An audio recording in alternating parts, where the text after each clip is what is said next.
혹시 당신도 평생 모은 재산을 자식에게 모두 물려줬는데 정작 노후에 용돈 한 푼 받지 못하고 눈치 받고 계신가요? 자식이 고마워하리라 믿었다가 상처만 남으셨나요? 정말 나만 이런 건가 답답하지 않으셨나요? 이대로라면 앞으로의 인생이 더 힘들어질 수 있습니다. 남의 집 일 같았던 재산 물려준 뒤 외로움과 배신감, 하루하루 내 자존감은 무너지고 가족이라 믿었던 자식마저 남처럼 느껴지는 끔찍한 상황에 놓일 수 있죠. 하지만 걱정하지 마세요. 제가 오늘 이 모든 불안을 완전히 해소하는 강력한 방법을 알려드립니다. 지금부터 영상을 끝까지 보세요. 단순한 재산 이전이 아닌 스스로 설 수 있는 힘을 자녀에게 남기는 가장 현명한 노후 지혜를 함께 드립니다. 안녕하세요. 저는 부산에 살고 있는 김상일입니다. 올해 나이가 85세가 되었어요. 40년 동안 노년 심리 상담사로 일해왔습니다. 수많은 어르신들의 노후 고민을 들어오면서 오늘 여러분께 정말 중요한 깨달음을 나누고 싶어서 이 자리에 섰습니다. 사실 저도 처음에는 그랬습니다. 내가 베푼 만큼 돌려받을 거라고 생각했어요. 평생 모은 재산을 자식에게 다 물려주면 자식이 나를 잘 모실 거라고 믿었죠. 하지만 시간이 흐르자 현실은 달랐습니다. 이런 일이 왜 계속 반복되는지 아세요? 가장 큰 문제는 우리가 자식에게 스스로 설 수 있는 힘을 길러주지 않고 단순히 돈만 남기는 데 있어요. 부모가 자식의 주체적 성장을 놓치면 부메랑처럼 외로움이 돌아오더군요. 이런 부모 마음이 오히려 자녀의 자립심을 해치고 부모 본인의 노후를 힘들게 만들 수 있습니다. 제가 상담해드린 분들의 이야기를 들어보세요. 최 씨 어르신은 평생 모은 재산을 모두 자식에게 주었습니다.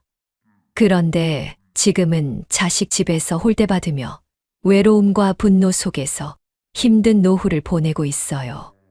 안락한 노후를 꿈꿨으나 예고 없이 찾아온 경제적 위기와 건강 악화로 주변 도움마저 받지 못해 후회로 가득 찬 날을 보내게 되었습니다. 반대로 정미자 할머니는 재산보다 일어서는 법을 가르쳤습니다. 자녀들이 경제적으로 독립한 후에도 오히려 더 자주 찾아와서 진심으로 존경과 감사의 마음을 표현해요. 진짜 지혜는 용돈이나 재산이 아닌 실질적인 삶의 기술을 남길 때 자식도 자신도 삶의 만족을 느낄 수 있다는 걸 보여주는 사례입니다. 이 차이가 뭘까요? 바로 자녀에게 무엇을 남겨주느냐의 차이입니다. 돈은 언젠가 떨어지지만 스스로 살아가는 힘은 평생 갑니다. 제가 오늘 알려드릴 방법을 실천하시면 어떤 결과를 얻게 될까요? 자식은 부모의 사랑에 진심으로 감사하며 경제적으로도 정신적으로도 독립하게 됩니다. 부모 역시 자녀의 성공을 자랑스럽게 지켜보며 스스로 평온하고 후회 없는 노후를 보낼 수 있어요. 집안 분위기도 훨씬 밝아지고 가족 간 의사소통도 더 좋아집니다. 스스로 현명한 선택을 한 덕에 오랜 세월 꿈꿨던 자유로움과 행복을 온전히 누릴 수 있습니다. 잠시만요. 이어지는 핵심 비법 3가지는 절대 놓치지 마세요. 구독과 좋아요를 꼭 눌러주시고 이 영상이 주변 분께도 도움이 될 수 있도록 공유해 주시면 정말 힘이 됩니다. 이제 본격적으로 해결책을 알려드릴게요. 첫 번째 방법부터 시작하겠습니다. 첫 번째 방법은 내 노후를 먼저 지키는 것입니다. 가장 쉽고 즉각적인 방법이에요. 내가 쓸 몫은 반드시 남겨두세요. 재산을 물려주더라도 최소한의 생활비나 비상금을 자신에게 확보해야 합니다. 쉽게 말해 비상금을 숨겨두는 것은 지혜로운 부모의 첫걸음입니다. 비 오는 날 우산은 내가 들고 있다가 빌려주는 것처럼 생각하세요. 우산을 다 줘버리면 나도 비를 맞게 되잖아요. 마찬가지로 돈도 일부는 내가 갖고 있어야 해요. 이게 이기적인 게 아니라 현명한 거예요. 제가 만난 한 분은 이렇게 말씀하셨어요. 아들에게 집과 예금을 다 넘겨줬는데 병원비가 필요할 때 아들이 못 준다고 하더래요. 그 순간 얼마나 서러웠겠어요. 내가 키운 자식이 나를 외면하는 순간이잖아요. 반대로 현명하게 준비한 분도 있어요. 박 씨 할머니는 재산의 70%만 자녀에게 주고 30%는 자신의 노후 자금으로 남겨뒀어요. 지금도 경제적으로 독립적이고 자녀들과 대등한 관계를 유지하고 있습니다. 자녀들도 엄마가 독립적이니까 오히려 더 존경하더라고요. 두 번째 방법은 자녀에게 독립의 기회를 주는 것입니다. 단순히 돈만 주기보다는 자녀가 스스로 문제를 해결할 수 있는 상황을 경험하게 해주세요. 예를 들어 보겠습니다. 자녀가 창업을 하고 싶다고 할 때 무작정 돈을 주지 마세요. 대신 사업 계획을 세우게 하고 직접 대출을 받아보게 하고 실패할 수도 있다는 걸 알려주세요. 등산에서 혼자 정상까지 올라보고 성취감을 느낄 기회를 주는 것과 같아요. 어려움이 닥칠 때마다 무작정 도와주지 말고 상황을 헤쳐나가도록 응원하는 거죠. 물론 처음엔 마음이 아파요. 내 자식이 힘들어하는 걸 보면 당장 도와주고 싶죠. 하지만 그 순간을 참고 견뎌내야 해요. 그래야 진짜 강한 자녀로 키울 수 있어요. 세 번째 방법이 가장 중요합니다. 스스로 일어서는 법을 가르치는 것이에요. 이건 잘 알려지지 않은 핵심 비법이니까 꼭 확인해 보세요. 자녀에게 가장 필요한 것은 자기 힘으로 살아가는 법입니다. 즉, 작은 일도 스스로 결정하고 책임지는 습관을 길러주는 거예요. 가령 용돈을 스스로 관리하게 하거나 인생의 중요한 선택 앞에서 조언만 주고 직접 결정을 하게 하는 식이죠. 부모가 곁에 있지 않아도 자기가 행복하게 살아갈 수 있도록 내버려두고 실패하더라도 일어설 수 있는 힘을 주는 것이 진짜 사랑입니다. 세 번째 방법, 반드시 실천해 보세요. 제가 직접 경험한 이야기를 들어보세요. 저희 막내 아들이 대학생일 때였어요. 아르바이트를 하겠다고 하더라고요. 처음엔 말렸어요. 공부에 집중하라고 용돈은 내가 주겠다고 했죠. 그런데 아들이 고집을 부리더라고요. 자기가 직접 돈을 벌어보고 싶다고 하더군요. 결국 허락해줬어요.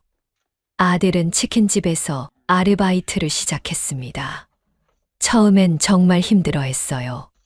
기름 냄새에 옷이 배고 손님들한테 혼나기도 하고 밤늦게 집에 와서 피곤해 하더라고요.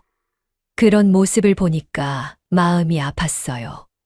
그런데 3개월 후에 변화가 일어났어요. 아들이 돈의 소중함을 알게 된 거예요. 전에는 용돈을 함부로 썼는데 이제는 계획적으로 쓰더라고요. 그리고 일하는 사람들을 존중하게 되었어요. 식당에서도 예의 바르게 행동하고 집에서도 더 성숙해졌죠. 그때 깨달았어요. 내가 돈을 주는 것보다 아들이 직접 경험하는 게 훨씬 값진 교육이구나. 지금 그 아들은 성공한 사업가가 되었어요. 그리고 저를 더 존경하더라고요. 힘들 때 옆에서 응원해준 것에 대해 감사하다고 말해요.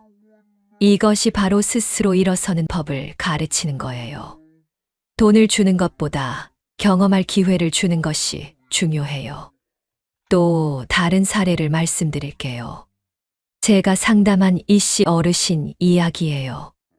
딸이 결혼을 앞두고 있었는데 신혼집을 사달라고 하더래요.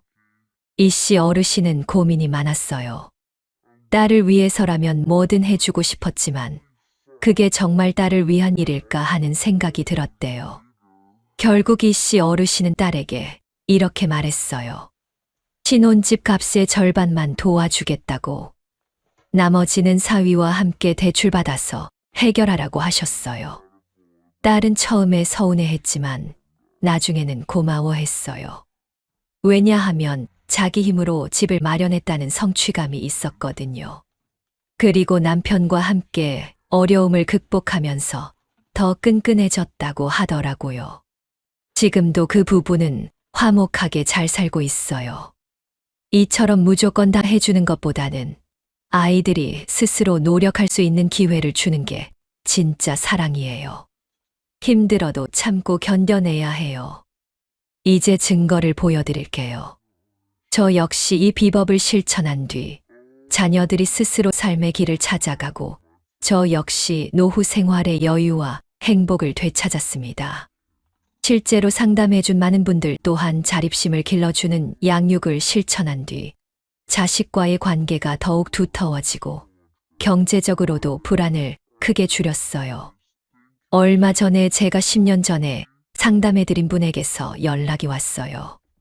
그분 아들이 결혼을 했는데 며느리가 이렇게 말했대요. 어머니, 예전엔 이해 못했는데 이제 시어머니가 준 삶의 기술에 정말 감사해요. 이런 말을 들으니까 그동안의 노력이 진짜 보람으로 남더군요. 그런데 여기서 중요한 포인트가 있어요. 이 방법들을 실천할 때 주의해야 할 점들이 있습니다. 첫째, 갑자기 태도를 바꾸면 안 돼요. 지금까지 다 해주다가 갑자기 안 해주면 자녀들이 당황해요. 천천히 단계적으로 바꿔나가세요. 예를 들어 매달 용돈을 100만 원씩 줬다면 이번 달부터는 80만 원, 다음 달에는 60만 원 이런 식으로 줄여나가는 거예요. 둘째, 자녀와 충분히 대화하세요. 왜 이렇게 하는지 설명해야 해요. 그냥 이제 안 줄 거야 라고 하면 오해가 생겨요. 대신 내가 더 독립적이고 강한 사람이 되기를 바라는 마음이야 라고 설명하세요. 셋째, 일관성을 유지하세요. 자녀가 힘들어한다고 해서 다시 예전처럼 돌아가면 안 돼요. 마음이 아파도 참고 견뎌내야 해요. 그래야 진짜 효과가 나타나요. 실제로 제가 만난 김씨 할머니 이야기를 들어보세요. 손자가 게임에만 빠져 있었어요. 성적도 나쁘고 친구들과도 어울리지 않고 하루 종일 방에만 있었죠. 김씨 할머니는 걱정이 되어서 용돈을 더 많이 주고 뭐든지 사달라는 대로 다 사줬어요. 그런데 상황이 더 나빠졌어요.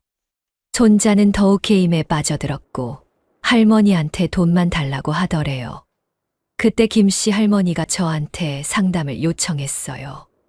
저는 김씨 할머니에게 조언했어요. 용돈을 끊고 대신 손자가 직접 아르바이트를 해보게 하라고 했죠. 김씨 할머니는 걱정했어요. 손자가 너무 어리다고 힘들 거라고 하더라고요. 하지만 결국 실행했어요. 손자는 처음에 반발했지만 결국 편의점에서 아르바이트를 시작했어요. 그리고 3개월 후에 놀라운 변화가 일어났어요. 게임 시간이 줄어들고 책임감이 생겼어요. 그리고 할머니에게 고마움을 표현하기 시작했죠. 지금 그 손자는 대학생이 되었어요. 성실하고 책임감 있는 청년으로 자랐어요. 김씨 할머니는 저한테 이렇게 말했어요.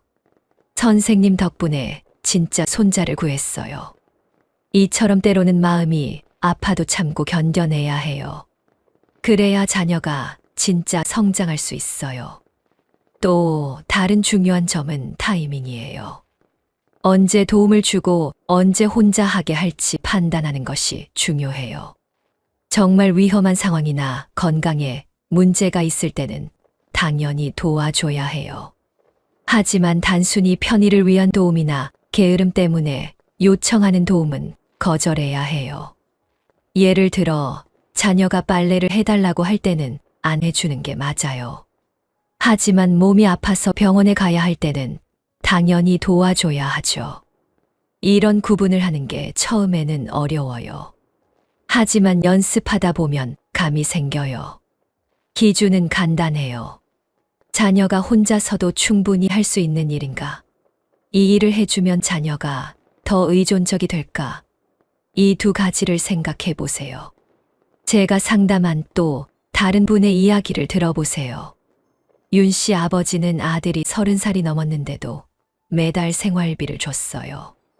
아들은 직장은 다니고 있었지만 월급으로는 부족하다고 했거든요. 윤 씨 아버지는 착한 마음에 계속 도와줬어요. 그런데 5년이 지나도 상황이 변하지 않았어요. 아들은 여전히 생활비를 달라고 했고, 심지어 더 많이 달라고 하더래요. 그때 윤 씨 아버지가 깨달았어요. 내가 도와주는 것이 아들을 망치고 있구나. 윤 씨 아버지는 용기를 내서 아들에게 말했어요. 이제부터는 생활비를 안 주겠다고. 아들은 화를 냈어요. 어떻게 자식을 버릴 수 있냐고 냉정하다고 하더래요. 윤 씨 아버지 마음이 정말 아팠어요. 하지만 6개월을 참고 견뎠어요. 그랬더니 아들이 변하기 시작했어요. 부업을 시작했고 가계부를 쓰기 시작했어요. 그리고 1년 후에는 아버지한테 고마움을 표현했어요. 혼자 설 수 있게 해줘서 고맙다고 하더래요. 지금 그 아들은 결혼해서 행복하게 살고 있어요. 아내도 남편이 자립적이라서 좋다고 해요. 윤 씨 아버지는 지금도 그때 용기를 냈던 자신을 자랑스러워해요. 이런 이야기들을 듣다 보면 공통점이 있어요. 처음에는 자녀가 반발하지만 시간이 지나면 고마워한다는 거예요. 그리고 부모도 더 당당해진다는 거예요. 왜 그럴까요? 자녀가 스스로 문제를 해결할 때 자신감이 생기거든요.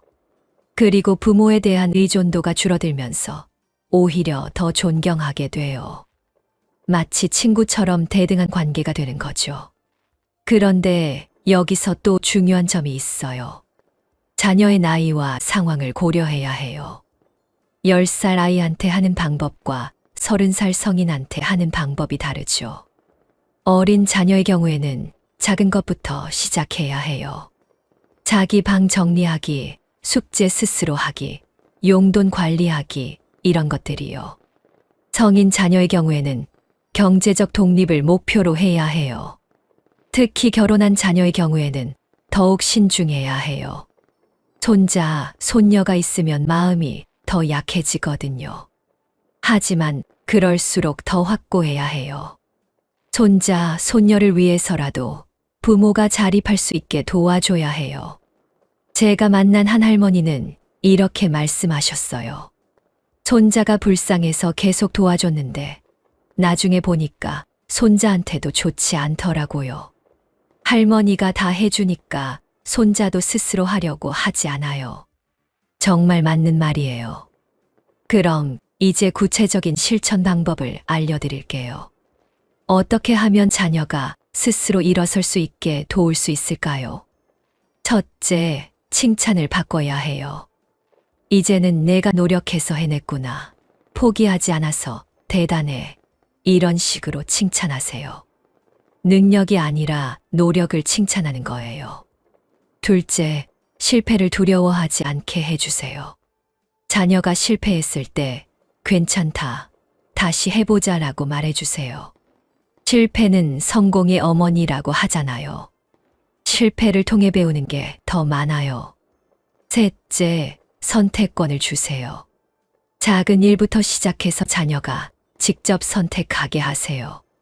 오늘 뭘 먹을지, 어떤 옷을 입을지, 주말에 뭘 할지, 이런 것들이요. 선택하는 연습이 쌓이면 나중에 큰 결정도 잘 할 수 있어요. 넷째, 기다려주세요. 자녀가 뭔가를 하고 있을 때 조급해하지 마세요. 시간이 걸려도 끝까지 기다려주세요. 그래야 자녀가 끝까지 해내는 습관을 기를 수 있어요. 다섯째, 질문을 하세요. 답을 바로 알려주지 말고 질문을 해보세요. 너는 어떻게 생각해? 어떤 방법이 좋을까? 이런 식으로 말이에요. 그러면 자녀가 스스로 생각하는 능력이 생겨요. 실제로 제가 이 방법들을 실천한 가족들을 많이 봤어요. 처음에는 어색하고 힘들어했지만 시간이 지나면서 가족 관계가 훨씬 좋아졌어요. 한 가지 더 중요한 것은 부모 자신도 변해야 한다는 거예요. 자녀에게만 변화를 요구하면 안 돼요. 부모도 함께 성장해야 해요. 예를 들어 자녀한테 독립하라고 하면서 부모는 여전히 의존적이면 안 되죠. 부모도 자신의 취미를 찾고 친구들과 어울리고 새로운 것을 배워야 해요. 그래야 자녀가 부모를 본받으려고 해요. 제가 만난 박씨 할머니는 70세에 컴퓨터를 배우기 시작했어요. 처음엔 정말 어려웠대요. 하지만 포기하지 않고 계속 배웠어요. 지금은 인터넷으로 쇼핑도 하고 카카오톡으로 자녀들과 소통도 해요. 자녀들이 엄마를 정말 존경한다고 하더라고요. 이처럼 부모가 먼저 모범을 보이면 자녀도 따라해요. 나이가 들었다고 해서 배우는 걸 멈추면 안 돼요. 계속 도전하고 성장하는 모습을 보여주세요. 또 하나 중요한 건 일관성이에요. 오늘은 이렇게 하고 내일은 저렇게 하면 안 돼요. 한 번 정한 원칙은 꾸준히 지켜야 해요. 자녀가 때를 써도 흔들리면 안 돼요.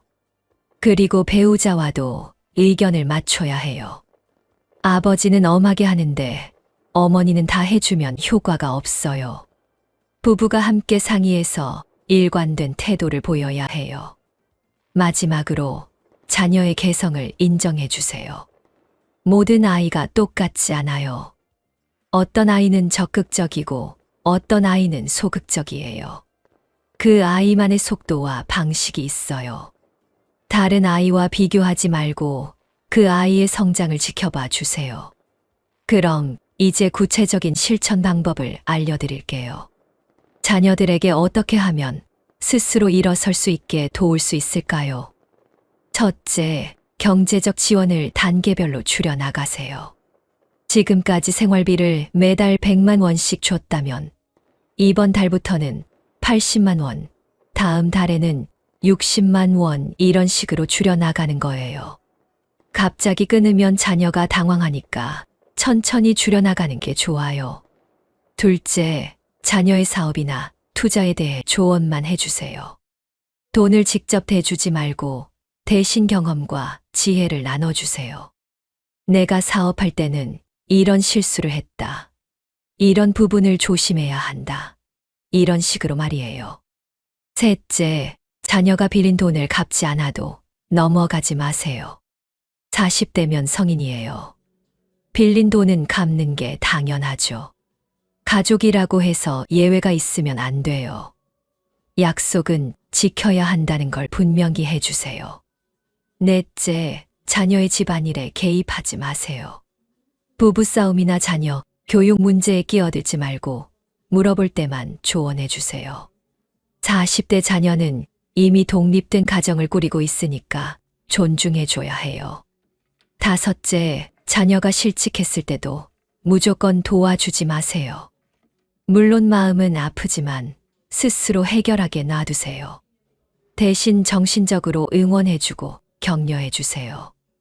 내가 충분히 할 수 있다는 믿음을 보여주세요. 실제로 제가 상담한 분의 이야기를 들어보세요. 정 씨 아버지는 45세 아들이 회사에서 잘렸을 때 매달 200만 원씩 생활비를 줬어요. 6개월 동안 계속 줬는데 아들은 취업 준비를 제대로 하지 않더래요. 집에서 개인만 하고 있었어요. 정 씨 아버지가 저한테 상담을 요청했어요. 저는 생활비 지원을 중단하라고 조언했어요. 정 씨 아버지는 걱정했지만 결국 실행했어요. 아들은 처음에 화를 냈지만 한 달 후에는 아르바이트를 시작했어요. 그리고 3개월 후에는 새로운 직장을 구했어요. 지금 그 아들은 전보다 더 성실하게 일하고 있어요. 정 씨 아버지한테 고마움을 표현하기도 해요. 힘들 때 혼자 서게 해줘서 고맙다고 하더래요. 또 다른 중요한 점은 자녀의 배우자와도 경계를 분명히 해야 한다는 거예요. 며느리나 사위가 돈을 달라고 할 때 단호하게 거절하세요. 40대 부부는 스스로 해결해야 할 문제들이 있어요. 제가 만난 김씨 할머니는 며느리가 계속 돈을 달라고 해서 고민이 많았어요. 아들 체면 때문에 거절하기도 어렵고 그렇다고 계속 줄 수도 없고 말이에요. 결국 김씨 할머니는 아들에게 직접 말했어요. 앞으로는 부부가 스스로 해결하라고. 처음에는 서운해했지만 지금은 오히려 더 친밀해졌어요. 경제적으로 독립하니까 서로 눈치 보지 않게 되었거든요. 명절이나 기념일에 만날 때도 부담 없이 만날 수 있게 되었어요. 한 가지 더 중요한 건 손자, 손녀 문제예요. 40대 자녀의 자녀들, 즉 손자, 손녀들한테도 무조건 다 해주면 안 돼요. 용돈을 줄 때도 부모 허락을 받고 큰 선물을 할 때도 미리 상의하세요. 그리고 손자, 손녀 교육에도 함부로 개입하지 마세요. 요즘 교육 방식은 예전과 달라요. 자녀들이 선택한 교육 방식을 존중해 주세요. 조언은 할 수 있지만 강요하면 안 돼요. 마지막으로 자녀가 40대라고 해서 포기하지 마세요. 나이가 들어도 사람은 변할 수 있어요. 늦었다고 생각하지 말고 지금부터라도 시작하세요. 자녀의 진짜 독립을 위해서 부모가 용기를 내야 해요. 저는 85세가 되어서야 이 깨달음을 얻었어요. 여러분은 지금이라도 시작하세요. 늦지 않았어요. 자녀가 40대든 50대든 상관없어요. 변화는 언제든 가능해요. 제가 40년간 상담하면서 만난 수많은 분들이 이 방법으로 행복을 찾았어요. 처음엔 힘들었지만 결국 모두가 감사해 했어요. 자녀들도 부모님도 다 행복해졌어요. 특히 기억에 남는 분이 있어요. 78세 할머니였는데 52세 아들이 아직도 용돈을 달라고 했어요. 할머니는 마음이 아팠지만 용기를 냈어요. 아들에게 더 이상 용돈을 주지 않겠다고 선언했어요. 아들은 화를 냈지만 할머니는 흔들리지 않았어요. 6개월 후에 아들이 변했어요. 스스로 부업을 시작했고 가족에게 더 책임감을 보였어요. 지금은 아들이 할머니를 더 존경한다고 해요. 이런 변화가 여러분에게도 일어날 수 있어요. 중요한 건 용기와 일관성이에요. 한 번 정한 원칙은 끝까지 지키세요. 자녀가 때를 써도 흔들리지 마세요. 그리고 자녀만 변하기를 바라지 마세요. 부모인 여러분도 함께 변해야 해요. 새로운 취미를 찾고 친구들과 어울리고 자신만의 삶을 즐기세요. 그래야 자녀도 부모를 본받으려고 해요. 제가 지금도 새로운 것을 배우고 있어요. 85세에도 스마트폰 사용법을 배우고 유튜브도 시작했어요. 나이는 숫자일 뿐이에요. 언제든 새로운 시작을 할 수 있어요. 마지막으로 여러분께 당부드리고 싶은 말씀이 있어요. 자녀를 사랑하는 마음은 누구나 똑같아요. 하지만 진짜 사랑은 때로는 단호함이 필요해요. 자녀가 스스로 설 수 있게 도와주는 게 진짜 사랑이에요. 여러분도 할 수 있습니다. 지금 당장 시작하세요. 작은 것부터 천천히 바꿔나가세요. 자녀의 전화를 받을 때도 뭐 필요한 거 있니? 가 아니라 요즘 어떻게 지내니? 라고 물어보세요. 용돈을 달라고 할 때도 왜 필요한지 설명해봐 라고 말해보세요. 무조건 주는 게 아니라 대화를 통해 해결해보세요. 여러분의 현명한 선택이 자녀의 미래를 바꿀 수 있어요. 그리고 여러분 자신의 노후도 더 행복하게 만들 수 있어요. 오늘 배운 것 중 궁금한 점은 꼭 댓글로 남겨주세요. 영상이 도움이 되셨다면 구독과 좋아요로 응원도 꼭 부탁드립니다. 여러분의 멋진 인생을 진심으로 응원합니다.